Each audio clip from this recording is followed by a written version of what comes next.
ನಮಸ್ತೆ ಎಲ್ಲರಿಗೂ. Lucky life ಟಿಪ್ಸ್ಗೆ ನಿಮಗೆಲ್ಲರಿಗೂ ಸ್ವಾಗತ. ನನ್ನ ಆತ್ಮೀಯ ಕುಂಭರಾಶಿಯವರೇ, ಈ ದಿನ ಈ ಒಂದು ವಿಶೇಷ ಕಾರ್ಯಕ್ರಮಕ್ಕೆ ನಿಮ್ಮೆಲ್ಲರಿಗೂ ಆತ್ಮೀಯ ಸ್ವಾಗತ. ಇಂದಿನ ದಿನದ ವಿಶೇಷತೆಗಳನ್ನು ತಿಳಿಯೋಣ. ಈ ಜ್ಯೋತಿಷ್ಯ ಶಾಸ್ತ್ರದ ಪ್ರಕಾರ ಗ್ರಹಗತಿಗಳು ನಿಮ್ಮ ಜೀವನದ ಮೇಲೆ ಹೇಗೆ ಪ್ರಭಾವ ಬೀರಲಿವೆ, ಇಂದಿನ ಸವಾಲುಗಳೇನು ಮತ್ತು ಪರಿಹಾರಗಳೇನು ಎಂಬುದನ್ನು ಈ ಸುದೀರ್ಘ ವಿಶ್ಲೇಷಣೆಯಲ್ಲಿ ನೋಡೋಣ. ಜೀವನದ ಹಾದಿಯಲ್ಲಿ ನಾವು ಅನೇಕ ಸಂದರ್ಭಗಳನ್ನು ಎದುರಿಸುತ್ತೇವೆ. ಇಂದು ನಾವು ನೆನಪಿಟ್ಟುಕೊಳ್ಳಬೇಕಾದ ಒಂದು ಮುಖ್ಯ ವಿಷಯವೇನೆಂದರೆ, ನಿಮ್ಮ ನಿಯಂತ್ರಣದಲ್ಲಿ ಇಲ್ಲದ ವಿಷಯಗಳ ಬಗ್ಗೆ ಅಥವಾ ಸಂದರ್ಭಗಳ ಬಗ್ಗೆ ಅತಿಯಾಗಿ ಚಿಂತಿಸುವುದರಿಂದ ಯಾವುದೇ ಪ್ರಯೋಜನವಿಲ್ಲ. ಅಂತಹ ಅನಗತ್ಯ ಚಿಂತೆಗಳು ಕೇವಲ ನಿಮ್ಮ ಅಮೂಲ್ಯ ಸಮಯವನ್ನು ವ್ಯರ್ಥ ಮಾಡುತ್ತೆ ಮತ್ತು ಈ ಭವಿಷ್ಯದಲ್ಲಿ ಕೇವಲ ಪಶ್ಚಾತ್ತಾಪಕ್ಕೆ ಕಾರಣವಾಗುತ್ತೆ.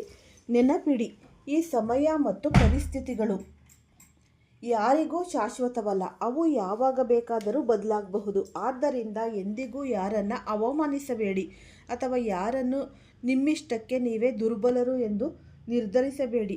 ನೀವು ಇಂದು ಶಕ್ತಿಯುತವಾಗಿರಬಹುದು, ಆದರೆ ನೆನಪಿಡಿ, ಸಮಯವು ಎಲ್ಲರಿಗಿಂತ ಹೆಚ್ಚು ಶಕ್ತಿಯುತವಾದದ್ದು. ಪರ್ವತದ ಎತ್ತರವು ನಿಮ್ಮನ್ನು ಮುಂದೆ ಸಾಗದಂತೆ ತಡೆಯೋದಿಲ್ಲ, ಬದಲಿಗೆ ನಿಮ್ಮ ಪಾದರಕ್ಷೆಯಲ್ಲಿರುವ ಸಣ್ಣ ಕಲ್ಲು ನಿಮ್ಮ ನಡಿಗೆಯನ್ನು ತಡೆಯುತ್ತೆ. ಅಂದರೆ ಹೊರಗಿನ ಸವಾಲುಗಳಿಗಿಂತ ನಿಮ್ಮ ಒಳಗಿನ ಸಣ್ಣ ತಪ್ಪುಗಳ ಬಗ್ಗೆ ಎಚ್ಚರವಿರಲಿ. ಆದಷ್ಟು ಇವತ್ತು ಈ ಚೈತ್ರ ಮಾಸದ ಈ ಕೃಷ್ಣ ಪಕ್ಷದ ಈ ಪ್ರತಿಪದಾ ತಿಥಿಯು ಇಂದು ಸಂಜೆ 4:49 ಇರಲಿದೆ. ಅದರ ನಂತರ ಈ ದ್ವಿತೀಯ ತಿಥಿಯು ಪ್ರಾರಂಭವಾಗುತ್ತಿದೆ. ನಕ್ಷತ್ರದ ಬಗ್ಗೆ ಹೇಳುವುದಾದರೆ ಪೂರ್ವ ಪಾಲ್ಗುಣಿ ನಕ್ಷತ್ರವು ಬೆಳಗ್ಗೆ 7:38 ಇರಲಿದ್ದು, ನಂತರ ಉತ್ತರ ಪಾಲ್ಗುಣಿ ನಕ್ಷತ್ರವು ಆರಂಭವಾಗುತ್ತಿದೆ. ಇಂದಿನ ಈ ಒಂದು ಅಶುಭ ಸಮಯ ಅಂದರೆ ರಾಹುಗಾಲವು ಮಧ್ಯಾಹ್ನ 12:38ರಿಂದ 2:05 ಇದೆ. ಈ ಸಮಯದಲ್ಲಿ ಯಾವುದೇ ಶುಭ ಕಾರ್ಯಗಳನ್ನು ಮಾಡದಿರುವುದು ಉತ್ತಮ.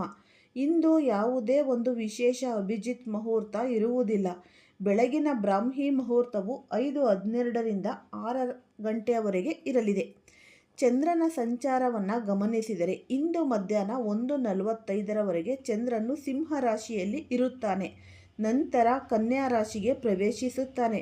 ಸೂರ್ಯದೇವನು ಇಂದು ಕುಂಭ ರಾಶಿಯಲ್ಲೇ ನೆಲೆಸಿರುತ್ತಾನೆ. ವಿಶೇಷವಾಗಿ ಇಂದು ಹೋಳಿ ಹಬ್ಬದ ಸಂಭ್ರಮದ ಜೊತೆಗೆ ಈ ಒಂದು ಋತುವು ಪ್ರಾರಂಭವಾಗುತ್ತಿದೆ. ನಿಮ್ಮೆಲ್ಲರಿಗೂ ಹೋಳಿ ಹಬ್ಬದ ಶುಭಾಶಯಗಳು. ಕುಂಭರಾಶಿಯವರಿಗೆ ಇಂದು ಅತ್ಯಂತ ಸಕ್ರಿಯವಾದ ದಿನ. ಇಂದು ನೀವು ಎಲ್ಲರೊಂದಿಗೆ ಬೆರೆತು ಮಾತುಕತೆಯ ಮೂಲಕ ಸಮಸ್ಯೆಗಳನ್ನು ಬಗೆಹರಿಸಿಕೊಳ್ಳುವ ಮತ್ತು ಒಪ್ಪಂದಗಳಿಗೆ ಬರುವ ಮನಸ್ಥಿತಿಯಲ್ಲಿ ಇದ್ದೀರಿ. ನಿಮ್ಮ ಈ ಒಂದು ಸಂವಹನ ಕಲೆ ಇತರರಿಗೆ ತುಂಬ ಇಷ್ಟವಾಗುತ್ತೆ. ಎಂತಹ ಕಠಿಣ ಸಮಸ್ಯೆ ಎದುರಾದರೂ ತಕ್ಷಣವೇ ಅದಕ್ಕೆ ಪರಿಹಾರ ಹುಡುಕುವಲ್ಲಿ ನೀವು ಯಶಸ್ವಿಯಾಗುತ್ತೀರಿ. ನಿಮ್ಮ ಸುತ್ತಮುತ್ತಲಿನ ಪರಿಸರವನ್ನು ಸುಂದರವಾಗಿಟ್ಟುಕೊಳ್ಳುವುದು ಮತ್ತು ನಿಮ್ಮ ದಿನಚರಿಯನ್ನು ವ್ಯವಸ್ಥಿತವಾಗಿ ಯೋಜಿಸುವುದರಲ್ಲಿ ನೀವು ಹೆಚ್ಚಿನ ಗಮನ ಹರಿಸುತ್ತೀರಿ. ಪ್ರಸ್ತುತ ನೀವು ಆಧ್ಯಾತ್ಮಿಕ ಚಿಂತನೆಗಳಲ್ಲಿ ತೊಡಗಿದ್ದೀರಿ.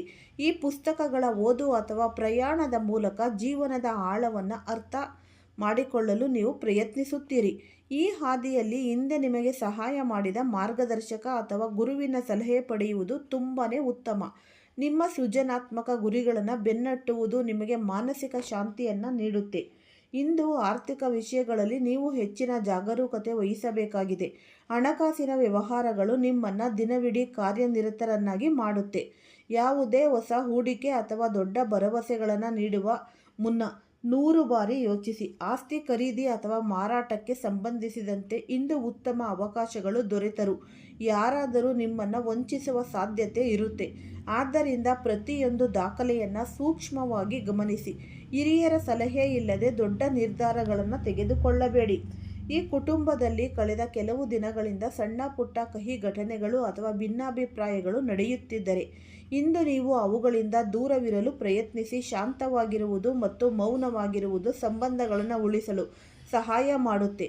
ಇಂದು ಪ್ರಿಯತಮ ಅಥವಾ ಪ್ರಿಯತಮೆಯ ಭೇಟಿಯಾಗುವ ಸಂಭವವಿದ್ದು ಉತ್ತಮ ಆಹಾರಗಳನ್ನು ಸವಿಯುವ ಅವಕಾಶ ಸಿಗಲಿದೆ. ಆದರೆ ಮಾತನಾಡುವಾಗ ಬಹಳ ಎಚ್ಚರಿಕೆಯಿಂದ ಇರಿ.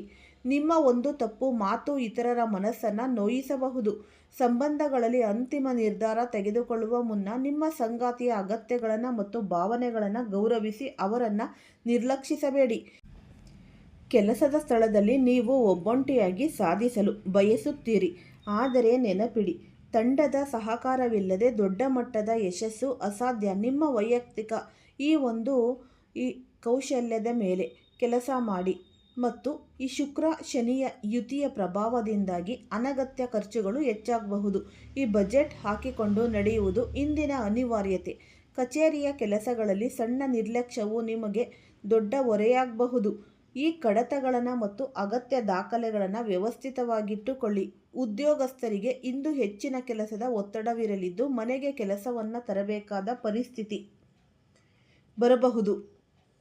ಇಂದಿನ ದಿನದ ಓಡಾಟ ಮತ್ತು ಮಾನಸಿಕ ಒತ್ತಡವು ನಿಮ್ಮ ಜೀರ್ಣಕ್ರಿಯೆಯ ಮೇಲೆ ಮತ್ತು ಈ ದಿನಚರಿಯ ಮೇಲೆ ಪರಿಣಾಮ ಬೀರಬಹುದು. ರಕ್ತದ ಒತ್ತಡ ಸಮಸ್ಯೆ ಇರುವವರು ನಿಯಮಿತವಾಗಿ ತಪಾಸಣೆ ಮಾಡಿಕೊಳ್ಳಿ. ತಲೆನೋವು ಅಥವಾ ಅಶಾಂತಿ ನಿಮ್ಮನ್ನು ಕಾಡಬಹುದು. ಈ ಬೆನ್ನು ನೋವು ಅಥವಾ ಕಾಲು ನೋವು ಕಾಣಿಸಿಕೊಳ್ಳುವ ಸಾಧ್ಯತೆ ಇರುವುದರಿಂದ ಅತಿಯಾದ ದೈಹಿಕ ಶ್ರಮದಿಂದ ದೂರವಿರಿ. ಧನಾತ್ಮಕ ಚಿಂತೆಗಳನ್ನು ಬೆಳೆಸಿಕೊಳ್ಳಿ. ಮಾನಸಿಕ ಸಮತೋಲನಕ್ಕಾಗಿ ಯೋಗ, ಧ್ಯಾನ ಅಥವಾ ಈ ವ್ಯಾಯಾಮಗಳನ್ನು ಮಾಡುವುದು ನಿಮಗೆ ತುಂಬಾ ಪ್ರಯೋಜನಕಾರಿ. ಇಂದು ಹಳೆಯ ನಕಾರಾತ್ಮಕ ವಿಷಯಗಳನ್ನು ನೆನಪಿಟ್ಟುಕೊಂಡು ಪ್ರಸ್ತುತ ಸಮಯವನ್ನು ಹಾಳು ಮಾಡಿಕೊಳ್ಳಬೇಡಿ. ಸಮಯವು ಬಹಳ ವೇಗವಾಗಿ ಓಡುತ್ತಿದೆ. ಆದ್ದರಿಂದ ಧೈರ್ಯ ಮತ್ತು ತಾಳ್ಮೆಯಿಂದ ಕೆಲಸ ಮಾಡಿ. ಯಾವುದೇ ವ್ಯವಹಾರದಲ್ಲಿ ಇಂದು ಸಾಲ ನೀಡುವ ಅಥವಾ ತೆಗೆದುಕೊಳ್ಳುವ ಸಾಹಸಕ್ಕೆ ಕೈ ಹಾಕಬೇಡಿ. ಉದ್ಯಮಿಗಳು ತಮ್ಮ ಸಿಬ್ಬಂದಿಗಳ ಮೇಲೆ ಹೆಚ್ಚಿನ ನಿಗಾ ಇಡುವುದು ಅವಶ್ಯಕ. ನಿಮ್ಮ ತಯಾರಿಯು ಎಷ್ಟೇ ಬಲವಾಗಿದೆಯೋ ಅಷ್ಟು ಸುಲಭವಾಗಿ ಕೆಲಸಗಳು ಪೂರ್ಣಗೊಳ್ಳುತ್ತವೆ. ಕುಟುಂಬದ ಸದಸ್ಯರೊಂದಿಗೆ ಹಾಸ್ಯ, ವಿನೋದ ಮತ್ತು ಮನರಂಜನೆಯಲ್ಲಿ ಸಮಯ ಕಳೆಯಲು ಇಂದು ಉತ್ತಮ ಅವಕಾಶವಿದೆ. ಈ ಪ್ರೇಮ ಸಂಬಂಧಗಳಲ್ಲಿ ಆತ್ಮೀಯತೆ ಹೆಚ್ಚಾಗುತ್ತೆ. ಹೊಸ ಸಂಬಂಧಗಳಿಗಾಗಿ ಕಾಯುತ್ತಿರುವವರಿಗೆ ಇಂದು ಅನೇಕ ಅವಕಾಶಗಳು ಸಿಗಲಿವೆ. ಆದರೆ ಯಾರನ್ನಾದರೂ ಆಯ್ಕೆ ಮಾಡುವ ಮುನ್ನ ನಿಮ್ಮ ಆದ್ಯತೆಗಳ ಬಗ್ಗೆ ಸ್ಪಷ್ಟವಾಗಿ ಯೋಚಿಸಿ. ನಿಮ್ಮ ಸಂಗಾತಿಯು ಇಂದು ನಿಮ್ಮ ಬಗ್ಗೆ ಹೆಚ್ಚು ಕಾಳಜಿ ಮತ್ತು ಈ ಸಾಮ್ಯ ಸೂಚಕ ಭಾವನೆಯನ್ನು ಹೊಂದಿರಬಹುದು. ಅವರ ಭಾವನೆಗಳಿಗೆ ಸರಿಯಾದ ರೀತಿಯಲ್ಲಿ ಪ್ರತಿಕ್ರಿಯಿಸುವುದು ನಿಮ್ಮ ಸಂಬಂಧದ ಭವಿಷ್ಯವನ್ನು ನಿರ್ಧರಿಸುತ್ತೆ. ಈ ದಿನವನ್ನು ಹೆಚ್ಚು ಮಂಗಳಕರವನ್ನಾಗಿಸಿಕೊಳ್ಳಲು ಒಂದು ಸರಳ ಉಪಾಯವಿದೆ. ಹೋಳಿ ಹಬ್ಬದ ಈ ಸುದಿನದಂದು ಬೆಳಿಗ್ಗೆ ಸ್ನಾನ ಮಾಡಿದ ನಂತರ ನಿಮ್ಮ ಮನೆಯ ಮುಖ್ಯ ದ್ವಾರಕ್ಕೆ ಸ್ವಲ್ಪ ಗಂಗಾಜಲ ಮತ್ತು ಅರಿಶಿಣವನ್ನು ಮಿಶ್ರಣ ಮಾಡಿ ಸಿಂಪಡಿಸಿ. ಇದು ನಿಮ್ಮ ಮನೆಯಲ್ಲಿನ ನಕಾರಾತ್ಮಕ ಶಕ್ತಿಯನ್ನು ದೂರ ಮಾಡಿ ಧನಾತ್ಮಕತೆಯನ್ನು ತರುತ್ತೆ. ಜೀವನದಲ್ಲಿ ಯಾವಾಗಲೂ ಸಕಾರಾತ್ಮಕವಾಗಿ ಯೋಚಿಸಿ ಮತ್ತು ನೀವು ಮುನ್ನಡೆಯಿರಿ. ಈ ತಿಂಗಳು ನಿಮ್ಮ ಪಾಲಿಗೆ ಎಂತಹ ಬದಲಾವಣೆಗಳನ್ನು ತರಲಿದೆ ಎಂಬ ಈ ಸತ್ಯವನ್ನು ಇಂದು ನೀವು ತಿಳಿಯಲೇಬೇಕು. ಅಂದರೆ ಪ್ರಸ್ತುತ ನಿಮ್ಮ ಜನ್ಮ ಲಗ್ನದಲ್ಲಿ ರಾಹು ಕುಳಿತಿದ್ದಾನೆ. ಇದರೊಂದಿಗೆ ಶನಿ ಮತ್ತು ಕೇತುಗಳ ನಡುವೆ ಉಂಟಾಗಿರುವ ಈ ಷಡಾಷ್ಟಕ ಯೋಗವು ನಿಮ್ಮ ಮೇಲೆ ಎಂತಹ ಪ್ರಭಾವ ಬೀರಲಿದೆ ಎಂದರೆ, ನೀವು ಮಾಡುವ ಪ್ರತಿಯೊಂದು ಒಳ್ಳೆಯ ಕೆಲಸವು ತೆರೆಮರೆಗೆ ಸರಿಯುತ್ತಿದೆ. ನೀವು 100 ಒಳ್ಳೆಯ ಕೆಲಸ ಮಾಡಿದರೂ ಜನ ಮಾತ್ರ ನಿಮ್ಮಲ್ಲಿರುವ ಸಣ್ಣ ತಪ್ಪುಗಳನ್ನು ಎತ್ತಿ ತೋರಿಸಲು ಕಾದು ಕುಳಿತಿರ್ತಾರೆ. ಈ ಷಡಾಷ್ಟಕ ಯೋಗದ ಕಾರಣದಿಂದಾಗಿ ನಿಮಗೆ ಹಣಕಾಸಿನ ಮುಗ್ಗಟ್ಟು ಎದುರಾಗುತ್ತಿದೆ ಎಂಬುದು ನಿಜ. ನಿಮ್ಮ ಸುತ್ತಮುತ್ತಲಿನಲ್ಲಿ ಇರುವವರು ನಿಮ್ಮನ್ನು ಮಾನಸಿಕವಾಗಿ ಕುಗ್ಗಿಸಲು, ನಿಮ್ಮ ಹಾದಿಯನ್ನು ತಪ್ಪಿಸಲು ಪ್ರಯತ್ನಿಸುತ್ತಿರಬಹುದು. ಆದರೆ ನೆನಪಿಡಿ, ಗ್ರಹಗಳ ಕೆಲ ಸಂಚಾರ ಮಾಡುವುದು ಈ ಸಂಚಾರದ ಫಲಿತಾಂಶವನ್ನು ನಿಮಗೆ ತಿಳಿಸುವುದು. ಅಂದರೆ ಮಾರ್ಚ್ ತಿಂಗಳಲ್ಲಿ ಗ್ರಹಗತಿಗಳು ಎಷ್ಟು ಅದ್ಭುತವಾಗಿ ಬದಲಾಗುತ್ತಿವೆ ಎಂದರೆ, ಯಾರು ಎಷ್ಟೇ ಪ್ರಯತ್ನಿಸಿದರೂ ನಿಮ್ಮನ್ನು ಸೋಲಿಸಲು ಅಥವಾ ಬಗ್ಗಿಸಲು ಸಾಧ್ಯವೇ ಇಲ್ಲ. ನೀವು ಸೋಲನ್ನು ಒಪ್ಪುವವರಲ್ಲ. ಈ ಭವಿಷ್ಯವಾಣಿಯು ಚಂದ್ರ ರಾಶಿಯನ್ನು ಆಧರಿಸಿದೆ. ನಿಮ್ಮ ಚಂದ್ರ ರಾಶಿ ತಿಳಿಯದಿದ್ದರೆ ನಿಮ್ಮ ಹೆಸರಿನ ಮೊದಲ ಅಕ್ಷರ ಅಥವಾ ಈ ಲಗ್ನದ ಆಧಾರದ ಮೇಲೆ ಇದನ್ನು ಅನ್ವಯಿಸಿಕೊಳ್ಳಬಹುದು. ಉದ್ಯೋಗ ಮತ್ತು ವ್ಯವಹಾರದ ದೃಷ್ಟಿಯಿಂದ ಈ ತಿಂಗಳು 2 ಭಾಗಗಳಾಗಿ ವಿಂಗಡಿಸಲ್ಪಟ್ಟಿದೆ. ತಿಂಗಳ ಆರಂಭದಿಂದ ಅಂದರೆ ಈ ಮಾರ್ಚ್ 1ರಿಂದ 15ರವರೆಗೆ ಬುಧ ಗ್ರಹವು ಉದಯ ಸ್ಥಿತಿಗೆ ಬರುತ್ತಿದ್ದಾನೆ. ಈ ಬದಲಾವಣೆಯು ಉದ್ಯೋಗಾಕಾಂಕ್ಷಿಗಳಿಗೆ ವರದಾನವಾಗಲಿದೆ. ಯಾರು ದೀರ್ಘಕಾಲದಿಂದ ಸಂದರ್ಶನಗಳಲ್ಲಿ ವಿಫಲರಾಗುತ್ತಿದ್ದಾರೋ ಅಥವಾ ಕೆಲಸ ಸಿಗದೆ ಕಷ್ಟಪಡುತ್ತಿದ್ದಾರೋ ಅವರಿಗೆ ಈ ಸಮಯದಲ್ಲಿ ಸ್ಪಷ್ಟತೆ ಸಿಗಲಿದೆ. ಈ ಹೊಸ ಉದ್ಯೋಗದ ಆಫರ್ಗಳು ನಿಮ್ಮನ್ನು ಹುಡುಕಿಕೊಂಡು ಬರಲಿವೆ. ಇನ್ನು ಮಾರ್ಚ್ 15ರ ನಂತರ ಸೂರ್ಯದೇವನು ನಿಮ್ಮ ಜಾತಕದ 2ನೇ ಮನೆಗೆ ಅಂದರೆ ಮೀನರಾಶಿಗೆ ಪ್ರವೇಶಿಸಲಿದ್ದಾನೆ.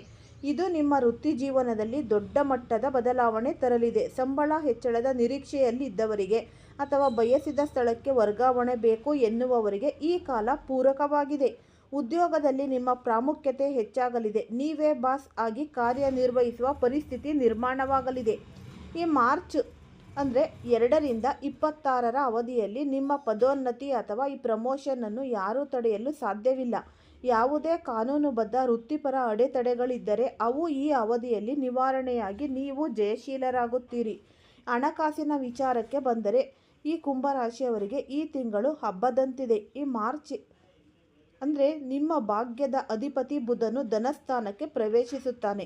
ಇದು ಲಕ್ಷ್ಮಿಯ ಅನುಗ್ರಹದ ಸ್ಥಾನ. ಇದರಿಂದಾಗಿ ಈ ಮಾರ್ಚ್ 26ರವರೆಗೆ ನಿಮ್ಮ 4 ದಿಕ್ಕುಗಳಿಂದ ಹಣ ಹರಿದು ಬರಲಿದೆ. ಹಳೆಯ ಬಾಕಿ ವಸೂಲಿಯಾಗುವುದು ಮಾತ್ರವಲ್ಲದೆ ಷೇರು ಮಾರುಕಟ್ಟೆ ಅಥವಾ ಲಾಟರಿಯಂತಹ ಹೂಡಿಕೆಗಳಲ್ಲಿ ದೊಡ್ಡ ಲಾಭವನ್ನು ನಿರೀಕ್ಷಿಸಬಹುದು. ವಿಶೇಷವಾಗಿ ಇಲ್ಲಿ ಮಾರ್ಚ್ 11ರಂದು ದೇವಗುರು ಬೃಹಸ್ಪತಿಯು ಮಾರ್ಗಿಯಾಗಿರುತ್ತಾನೆ. ಇದು ನಿಮ್ಮ ಆದಾಯದ ಮೇಲೆ ನೇರ ಪ್ರಭಾವ ಬೀರಲಿದೆ. ಈ ವಿದೇಶಿ ವ್ಯವಹಾರಗಳಿಂದ ರಫ್ತು ಆಮದು ವ್ಯವಹಾರಗಳಿಂದ ಲಾಭದ ಪ್ರಮಾಣ ಹೆಚ್ಚಲಿದೆ. ತಂದೆಯ ಕಡೆಯಿಂದ ಅಥವಾ ಪೂರ್ವಜರ ಆಸ್ತಿಯಿಂದ ನಿಮಗೆ ಹಣ ಸಿಗುವ ಸಾಧ್ಯತೆ ಇದೆ. ಜೀವನ ಸಂಗಾತಿಯ ಮೂಲಕವೂ ಆರ್ಥಿಕ ಸಹಾಯ ದೊರೆಯಲಿದೆ. ಮಾರ್ಚ್ 15ರ ನಂತರ ಕೆಲವು ಕುಂಭರಾಶಿಯವರಿಗೆ ಅನಿರೀಕ್ಷಿತವಾಗಿ ಅತ್ತೆ ಮಾವನ ಕಡೆಯಿಂದ ಅಥವಾ ಪಿತ್ರಾರ್ಜಿತ ಆಸ್ತಿ ಮಾರಾಟದಿಂದ ದೊಡ್ಡ ಮೊತ್ತದ ಈ ಒಂದು ಹಣ ನಿಮ್ಮ ಕೈ ಸೇರಲಿದೆ.